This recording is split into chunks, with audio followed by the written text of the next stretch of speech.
Oke, selamat pagi anak-anak Bapak semua. Salam sehat dan tetap semangat. Nah, sekarang kita memasuki pembelajaran pendidikan kewarganegaraan. Nah, sebelum kita memulai pembelajaran kita, marilah kita berdoa terlebih dahulu. Kita ambil sikap berdoa. Dalam nama Bapa dan Putra dan Roh Kudus. Amin. Allah Bapa yang Maha Baik, terima kasih Tuhan atas berkat-Mu kepada kami dari malam yang lalu hingga pada saat ini. Tuhan, kami mohon hadilah Engkau dalam setiap kegiatan kami sepanjang hari ini, terkhusus dalam kegiatan pembelajaran kami.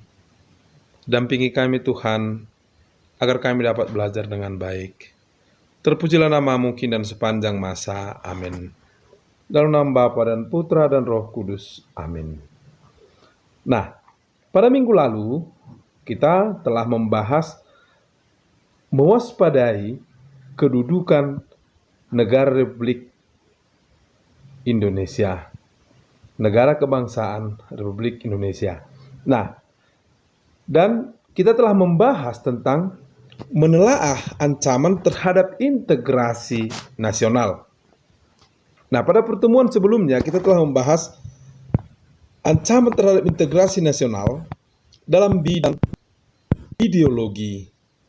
Nah, dan kita telah membahas tentang komunisme masih mengancam. Nah, sekarang materi kita adalah buka buku kamu.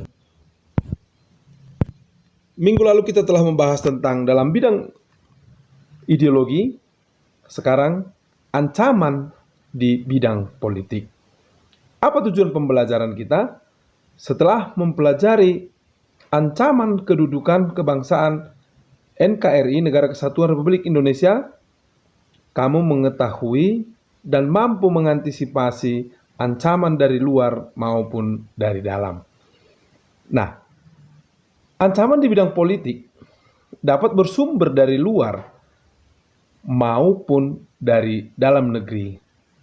Dari luar negeri, ancaman di bidang politik dilakukan oleh suatu negara dengan melakukan tekanan politik terhadap Indonesia, intimidasi, provokasi, atau blokade politik merupakan bentuk ancaman non-militer berdimensi politik yang seringkali digunakan oleh pihak-pihak lain untuk menekan negara asing.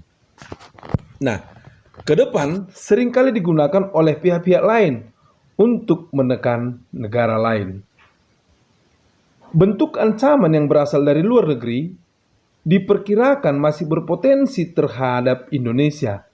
Untuk itu, diperlukan peran dan fungsi pertahanan non-militer untuk menghadapinya. Nah, anak-anak Bapak semuanya, untuk mengantisipasi ancaman dari luar maupun dari dalam, itu adalah tugas kamu sebagai generasi penerus bangsa, agar bidang politik Indonesia tidak dikuasai oleh negara asing. Nah,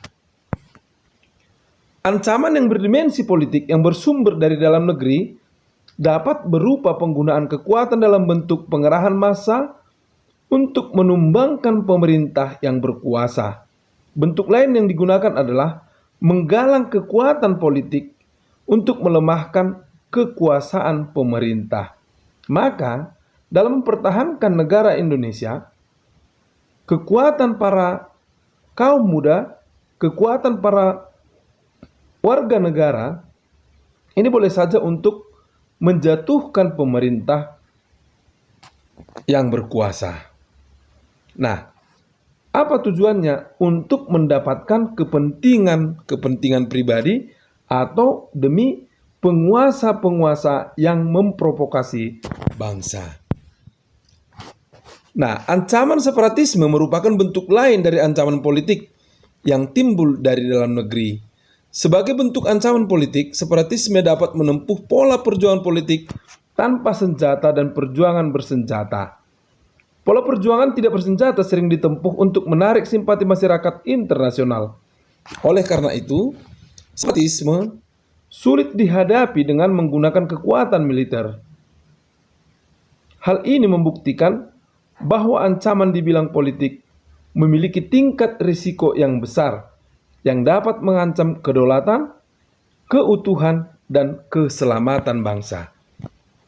Nah, anak-anak Bapak semuanya, seperti yang sudah kita bahas tadi, bahwa untuk memperjuangkan kedudukan bangsa negara Indonesia, itu adalah tanggung jawab kita bersama. Maka, belajarlah dengan giat, cintailah negara kita, Negara Kesatuan Republik Indonesia. Oke, anak-anak Bapak semuanya, silakan tetap baca buku, rajinlah membaca, agar ilmu pengetahuan kamu semakin bertambah. Oke, demikian pertemuan kita pada hari ini.